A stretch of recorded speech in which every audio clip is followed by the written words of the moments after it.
चुनाव की तारीखों के ऐलान के बाद बोले सीएम धामी, उत्तराखंड तैयार, सारी सीटें एक बार फिर जीतेगी बीजेपी।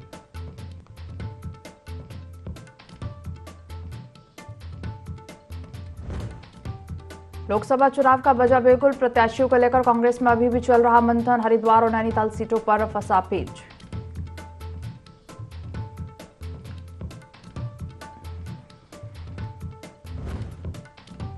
देहरादून में कांग्रेस को दोहरा झटका, पूर्व विधायक विजय पाल सिसवाड़ा और मालचंद बीजेपी में शामिल, हरक सिंह रावत की बहू अनुकृति गुस्साई ने भी कांग्रेस से दिया इस्तीफा।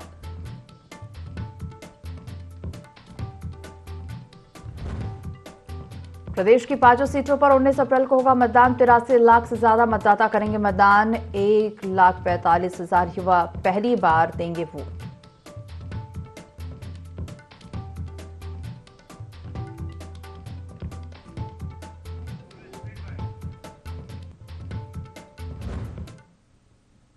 देवभूमि लाइव देख रहे हैं आप और मैं हूं आपके साथ दिव्या। बुलेटिन की शुरुआत करेंगे देहरादून से आ रही बड़ी खबर के साथ। लोकसभा चुनाव का बजा बिगुल, तारीख ऐलान के बाद सीएम धामी ने कहा कि सभी सीटों पर बीजेपी जीतेगी। कांग्रेस में प्रत्याशियों को लेकर मंथन जारी है, हरिद्वार और नैनीताल सीटों पर पेच फंसा है, 83 लाख से ज्यादा मतदाता मतदान करेंगे, 1,45,000 युवा पहली बार वोट देंगे। तो लोकसभा चुनाव का बिगुल बज चुका है। तारीख ऐलान के बाद सीएम पुष्कर सिंह धामी ने कहा कि सभी सीटों पर बीजेपी जीतेगी। वहीं कांग्रेस में प्रत्याशियों को लेकर मंथन जारी है, हरिद्वार और नैनीताल सीटों पर पेच फंसा है, 83 लाख से ज्यादा मतदाता मतदान करेंगे, 1,45,000 युवा पहली बार वोट देंगे।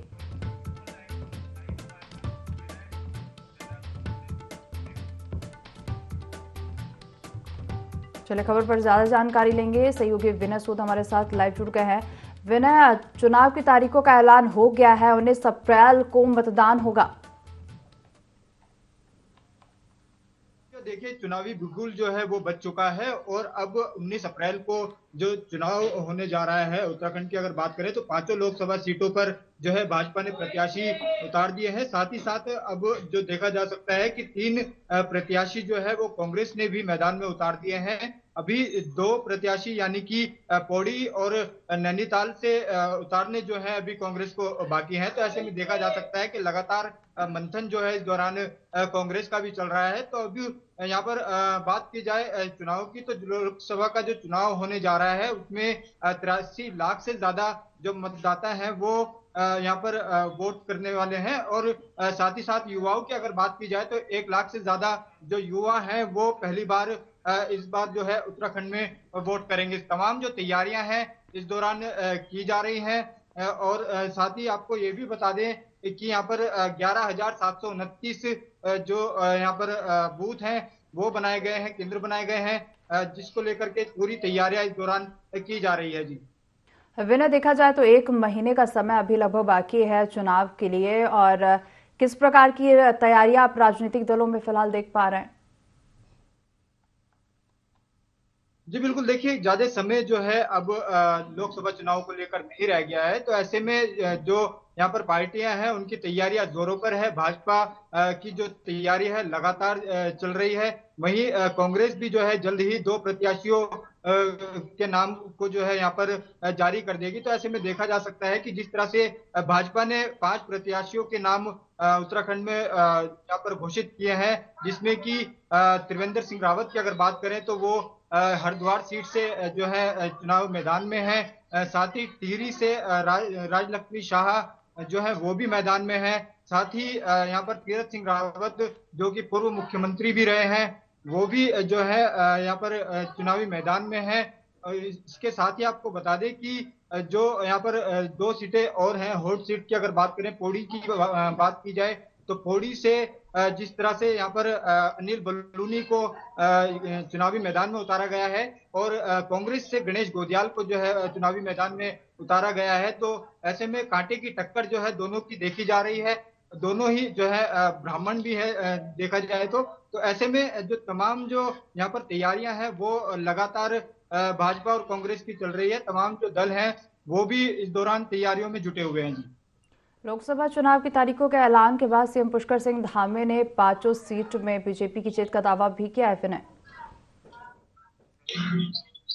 जी बिल्कुल, देखिए जिस तरीके से यहाँ पर तिथि घोषित की गई है, ऐसे में प्रदेश के मुख्यमंत्री पुष्कर सिंह धामी ने भी जो है अपना बयान दिया है और बयान में उन्होंने साफ कहा है कि पांचों लोकसभा सीट जो यहाँ पर चुनाव जिस पर होने हैं उसमें पूर्ण बहुमत के साथ जो है भाजपा ही जीत का परचम लहराने वाली है, क्योंकि विकास कार्यों को देखते हुए उत्तराखंड की जनता जो है वो यहाँ पर आगे बढ़ती है, विकास को देखती है। तो तमाम जो चीजें हैं इनको यहाँ पर इस चुनावी रैली के चलते, चुनाव के चलते जो है यहाँ पर किया जाएगा। तो देखा जा सकता है कि पूरी तैयारियां कांग्रेस और बीजेपी की जोरों से चल रही है उत्तराखंड में। जी वना, तमाम जानकारी साझा करने के लिए आपका धन्यवाद।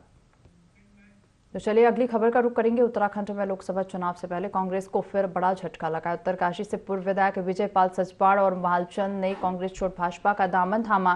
भाजपा के प्रदेश अध्यक्ष महेंद्र भट्ट ने उन्हें भाजपा की सदस्यता दिलाई है। साथ ही कांग्रेस के कई कार्यकर्ता भी बीजेपी की सदस्यता ग्रहण की। आज अपने आप को बड़ा गौरवमय महसूस कर रहा हूँ कि आज देश की सबसे बड़ी पार्टी भारतीय जनता पार्टी के एक सदस्य के रूप में सम्मिलित हो रहा हूँ।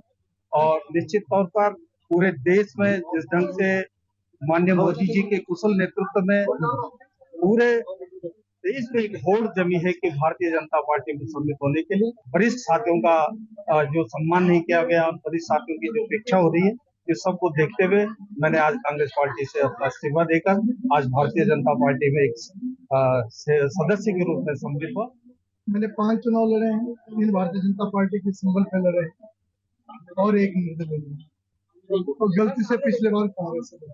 मैंने आज अपने घर वापसी आने के बाद पूरे प्रदेश और देश के नेतृत्व से माफी मांगी है कि मुझसे गलती हुई है। मैं तो महसूस करता हूँ कि मुझे माफ भी कर दिया होगा।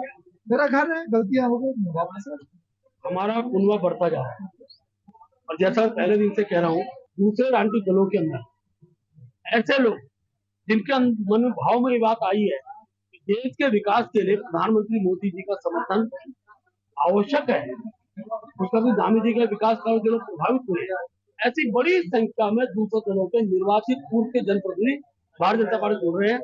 आज कांग्रेस के वरिष्ठ नेता, कई बार विधायक रहे उत्तरकाशी से, श्री विजय पाल सिंह सचवाण जी ने भारतीय जनता पार्टी संस्था ली है। पूर्व विधायक हमारे मालचंद जी ने पार्टी की संस्था ली है।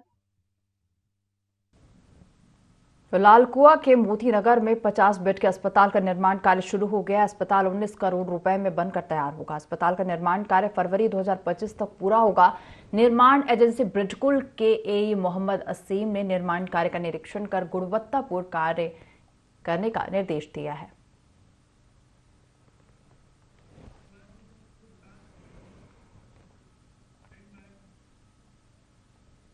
मुख्यमंत्री पुष्कर सिंह धामी की अध्यक्षता में सचिवालय देहरादून में ग्राम्य विकास और पलायन निवारण आयोग की 7वीं बैठक हुई। मुख्यमंत्री पुष्कर सिंह धामी ने कहा कि पर्वतीय क्षेत्रों में लोगों की आजीविका में तेजी से वृद्धि हो, उसके लिए भी व्यापक स्तर पर कार्य योजनाएं बनानी होगी। साथ ही कहा कि राज्य में वन पंचायत नियमावली को मंजूरी दी गई है और इससे ग्रामीण क्षेत्र में स्वरोजगार के साधन उपलब्ध होंगे। मुख्यमंत्री ने कहा कि उत्तराखंड वेडिंग डेस्टिनेशन बने, इस दिशा में भी प्रयास होने चाहिए। इसके साथ ही मुख्यमंत्री पुष्कर सिंह धामी ने पर्वतीय क्षेत्रों में पलायन के कारणों का गहराई से अध्ययन करने और राज्य स्थापना दिवस के आसपास प्रवासी सम्मान समारोह भी आयोजित करने के निर्देश दिए हैं।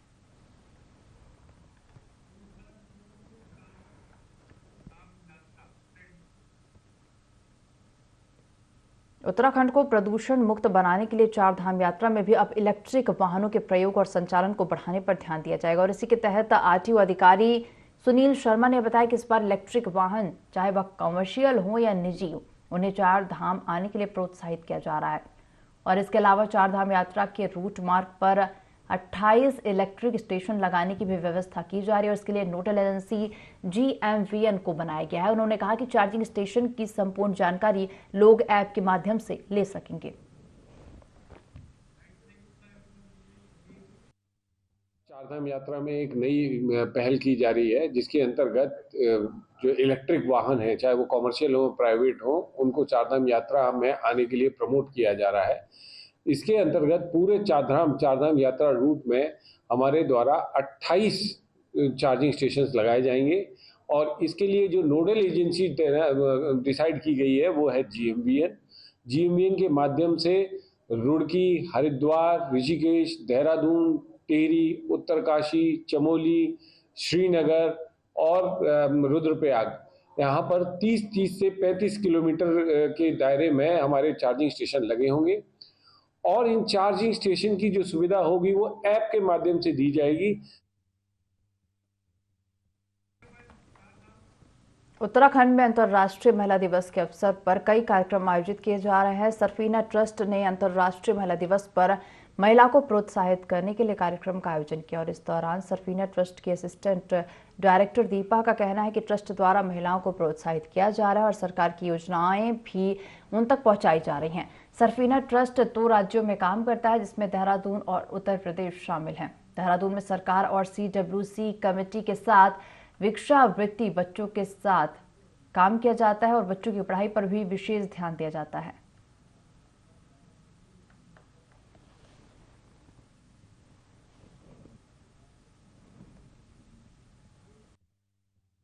ट्रस्ट के द्वारा अंतर्राष्ट्रीय महिला दिवस का आयोजन किया गया है और इस क्षेत्र में हमारी जो महिलाएं हैं वो विशेषकर घरेलू कामकाजी महिलाएं हैं। हम उनके साथ काम करते हैं, उनके सारे डॉक्यूमेंट्स को हम पूरा करवाते हैं और जो भी सरकार की योजनाएं होती हैं हम उनको दिलवाते हैं। और सरफीना ट्रस्ट सर 2 राज्यों में काम करता है, एक देहरादून में और एक उत्तर प्रदेश में।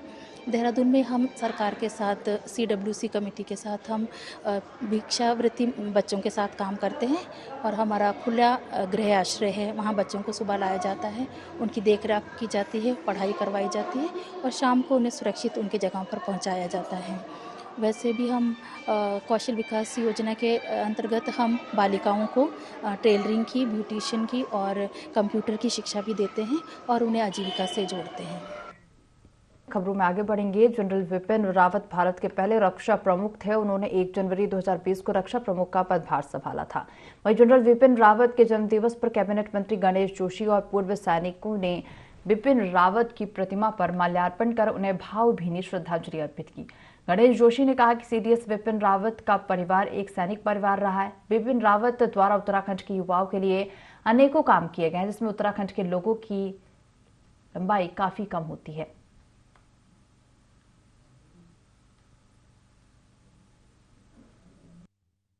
पहले CDS जनरल विपिन रावत को नमन करता हूं, प्रणाम करता हूं। आज ही के दिन उनका जन्म हुआ था। उनके पिताजी भी लेफ्टिनेंट लक्ष्मण सिंह रावत भी लेफ्टिनेंट जनरल थे और 8 दिसंबर 21 को एक हेलीकॉप्टर दुर्घटना में अचानक हमें छोड़कर चले गए। उन्होंने उत्तराखंड के लिए जो काम किए हैं, मुझे याद है जब मैं विधायक था मैं उनके पास गया। हमारे उत्तराखंड के लोगों की हाइट कम होती है।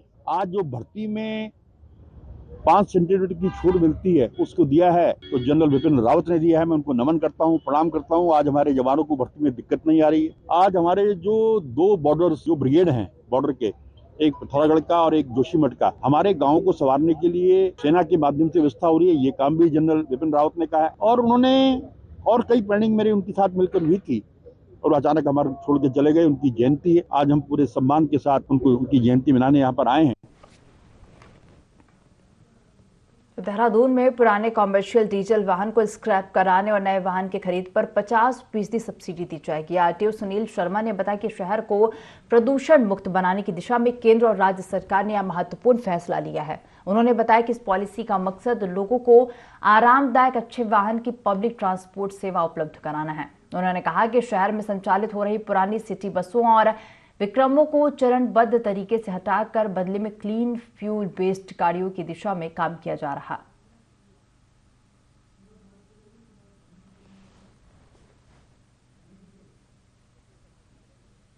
जो कि 10 रूटों पर संचालित है। इसके अलावा 450 से अधिक अभी पुराने विक्रम चल रहे हैं। लगभग 350 के लगभग विक्रम पहले ही चेंज हो चुके हैं जो नए 8 से 13 सीटर में आ चुके हैं। इसके अलावा इन 450 को भी हम लोग फेज आउट करने जा रहे हैं ताकि नई गाड़ियां जिससे जो आरामदायक हो वो लोगों को उपलब्ध हो सके। उसके लिए जो एट प्रेजेंट हमारी पुरानी डीजल संचालित सिटी बसेस चल रही हैं या विक्रम चल रहे हैं उनको फेज्ड मैनर में हटाकर अच्छी गाड़ियां जो कि क्लीन फ्यूल बेस्ड हो या BS6 नॉर्म की हो उनको चलाना है। देहरादून के शहर के हर क्षेत्र में और मुख्य मार्गों पर अच्छी सेवा उपलब्ध कराएं और साथ में आम सिटीजन्स के लिए एक ऐसे देहरादून बनाएं जो क्लीन और ग्रीन हो। बहादुराबाद ब्लॉक प्रमुख आशा नेगी ने बीडीओ मानस मित्तल पर गंभीर आरोप लगाए। उन्होंने बताया कि बीडीओ मानस मित्तल के द्वारा मुझे किसी भी सरकारी योजना के बारे में कोई जानकारी नहीं दी जाती है और पूछे जाने पर मेरे साथ अभद्रतापूर्ण व्यवहार किया है। बिना मेरी सहमति और सुझाव के बहादुराबाद ब्लॉक क्षेत्र में किसी भी ग्राम पंचायत में अनावश्यक रूप से कहीं भी कोई भी कार्य शुरू करा दिया जाता है, जिससे यह प्रतीत होता है कि सरकारी कर्मचारी और अधिकारियों की मिलीभगत से सरकारी पैसे की बंदरबाट की जा रही है। और अब उच्च अधिकारियों से मांग की है कि जल्द से जल्द बहादुराबाद के खंड विकास अधिकारी मानस मित्तल का यहां से स्थानांतरण किया जाए। यदि ऐसा नहीं होता तो जल्द ही ब्लॉक के प्रांगण में भूख हड़ताल पर बैठने की बात कही।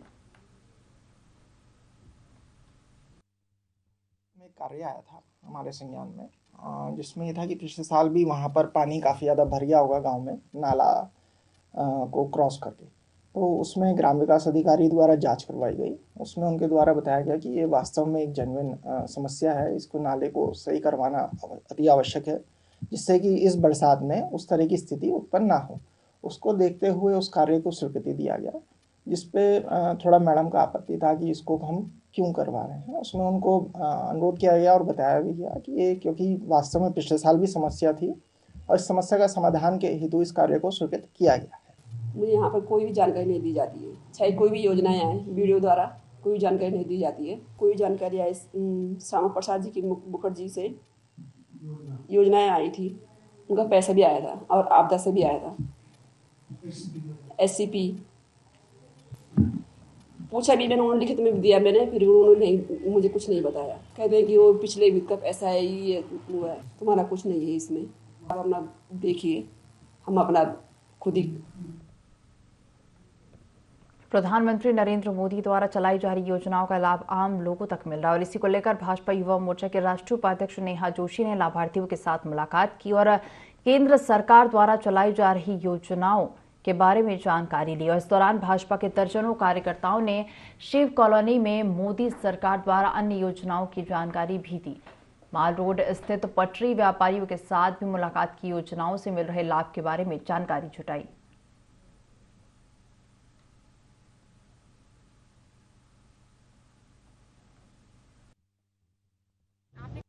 इसके बारे में बहुत अच्छा है। पहले हमने 10 वाला लिया, उसका भी अच्छी तरह निपट गया और उसके बाद 20 वाला मिला। 20 वाला हमें बैंक में जाने की जरूरत नहीं पड़ा, फोन करके बुलाया बैंक में अच्छे से और हमें वो भी मिला है। अब 50 वाला फाइनल हो गया, 50 वाला भी लिया है हमने। अच्छे से आगे बढ़ते रहेंगे और मोदी जी और आगे चलते रहेंगे, हमें मोदी जी के साथ है। हमारे देश के यशस्वी प्रधानमंत्री आदरणीय श्री नरेंद्र मोदी जी का धन्यवाद करती हूँ, जिन्होंने जन जन को लाभ पहुंचाया है। तो आज उसी के संदर्भ में हमारा एक लाभार्थी संपर्क आयोजन था, जिसमें हमारे युवा मोर्चा, राष्ट्रीय युवा मोर्चा उपाध्यक्ष नेहा जोशी जी भी उपस्थित रहे, हमारे मंडल अध्यक्ष राकेश रावत जी, सपना शर्मा, अभिलाष सभी उपस्थित रहे और हमने सब जगह जाके जन जन से संपर्क किया और उनसे जानने की कोशिश की कि आपको क्या क्या लाभ मिले हैं। तो स्वनिधि योजना जैसे स्ट्रीट वेंडर्स को लाभ मिला है, उज्ज्वला गैस कनेक्शन योजना का लाभ मिला है लोगों को। जहाँ तक बात है हर घर जल हर घर नल की योजना है, सड़क का फायदा सभी को मिल रहा है। मतलब ऐसी बहुत सारी योजनाएं हैं, पर जो बेसिक योजनाएं हैं जिसके लिए हमने उनसे फीडबैक लिया कि कहीं आपको किसी समस्या का सामना तो नहीं करना पड़ा योजना का लाभ लेने के लिए। तो उन्होंने बताया कि नहीं, बहुत ही आसानी से योजना की हमें सूचना मिली नगर पालिका के माध्यम से और हमने जाके उसमें अपना आवेदन करा और हमें बड़ी आसानी से उस योजना का लाभ मिल पाया। पिछले 1 महीने से भारतीय जनता पार्टी लगातार जो हमारी केंद्र की मोदी सरकार की योजनाएं हैं और जो हमारी राज्य सरकार की धामी सरकार की योजनाएं हैं, उनकी जो लाभार्थी हैं उनसे संपर्क हम कर रहे हैं। पहले विकसित भारत यात्रा के माध्यम से उन योजनाओं को जो पात्र लोग छूट गए थे उन तक पहुंचाने का काम आपने देखा होगा, जनवरी तक हमने किया और उसके बाद हम लाभार्थी संपर्क कर रहे हैं ताकि इन योजनाओं के बारे में फीडबैक मिल सके। जब हम लाभार्थियों से मिल रहे हैं तो पता चल रहा है कि कैसे उनको फ़ायदा मिला और क्या होना चाहिए, एक फीडबैक इससे जनरेट हो रहा है। और पार्टियां जहां राजनीति जोड़ तोड़ में जुटी हैं, हम लाभार्थियों के बीच में हैं, लोगों के बीच में हैं, एक तरीके से जनसंपर्क भी इस माध्यम से हम कर पा रहे हैं। तो भारतीय जनता पार्टी जिस तरीके से सेवा की राजनीति करती है, ज़मीन पर कार्यकर्ताओं के जरिए हम हर लाभार्थी तक पहुंच रहे हैं और यही कारण है कि हम पूरी तरीके से आश्वस्त हैं कि 400 पार का मोदी जी ने जो हमें नारा दिया है, लक्ष्य दिया है, उसको हम पूरा अवश्य करेंगे। तो खबर उत्तरकाशी से है, जहां गंगोत्री राष्ट्रीय राजमार्ग झाला के पास एक बार फिर बंद हो गया है। बीआरओ मार्ग खोलने में जुटा हुआ है। बता दें कि 2 दिन पहले भी इसी स्थान पर भारी भूस्खलन होने के कारण इस मार्ग को खोलने में बड़ी कठिनाई आई थी, लेकिन सही समय पर इस स्थान की ढंग से मरम्मत नहीं होती है तो आने वाली 4 धाम यात्रा के लिए यह बड़ा खतरा बन सकता है।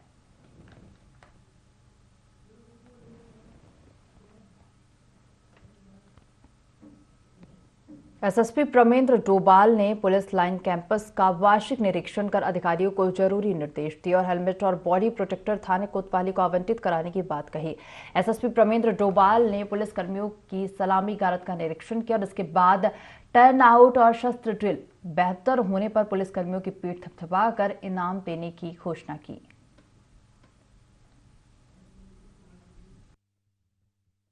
पुलिस लाइन का मुआयना किया गया था, जिसमें यहाँ के जो वाहन हैं उनके रखरखाव के, जो पुलिस के जो भी हमारे रिकॉर्ड्स हैं उनका रखरखाव और जो भी हमारी जीपी लिस्ट है उनका मिलान और क्या क्या हमारी जितने जो ड्यूटियाँ हमारी बाहर जा रही हैं, कितनी ड्यूटियाँ अलग अलग जगह पर हमारी प्लेस्ड हैं, उन सभी का एक मुआयना किया गया था और इसमें आवश्यक हिदायत भी आरआई को और जो संबंधित हमारे अधिकारी हैं उनको दी गई थी।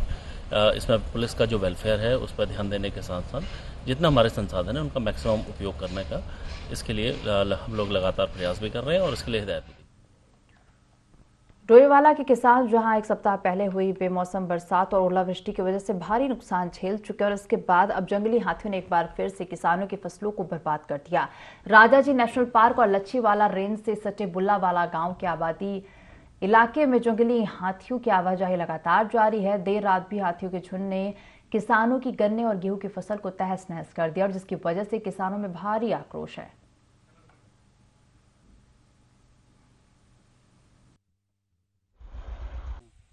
रात्रि जो है 10-12 हाथी जो हैं हमारे गांव में घुस गए, पूरा इनका झुंड का झुंड। और ये हर दूसरे तीसरे दिन अमूमन ऐसा हो ही रहा है कि वन्य जीव जो है हमारे गांव में आते हैं और जो है फसलों को नुकसान पहुंचाते हैं। और कल तो इन हाथियों ने हद ही कर दी। 2.5 लाख रुपए से मैंने जो ये आप मेरे पीछे देख सकते हैं, बर्मी कंपोस्ट जो है ये केंचुआ खाद का ही प्लांट मैंने लगाया था, इसमें 2.5 लाख रुपये मेरी लागत आई थी और इसे कल हाथियों ने जो है नष्ट कर दिया है। मेरा ये कहना है कि वन विभाग को हमारी सरकार ने जो है पैसा जो है सुरक्षा दीवार के लिए आवंटित किया था 1 वर्ष पूर्व, और 1 वर्ष से ये पैसा वन विभाग के पास पड़ा हुआ है, तो ये सुरक्षा दीवार क्यों नहीं लगा रहे हैं यहाँ पर? क्योंकि हम जानवरों से, देखो जानवरों का एक ही सॉल्यूशन है सुरक्षा दीवार। यदि सुरक्षा दीवार बन जाती है हमारे यहाँ तो फिर जानवरों से हमें जो है ग्रामवासियों को जो है मुक्ति मिल सकती है, अन्यथा इसका कोई और समाधान नहीं है। तो इस बुलेटिन में फिलहाल इतना ही। आप देखते रहिए IND24। नमस्कार।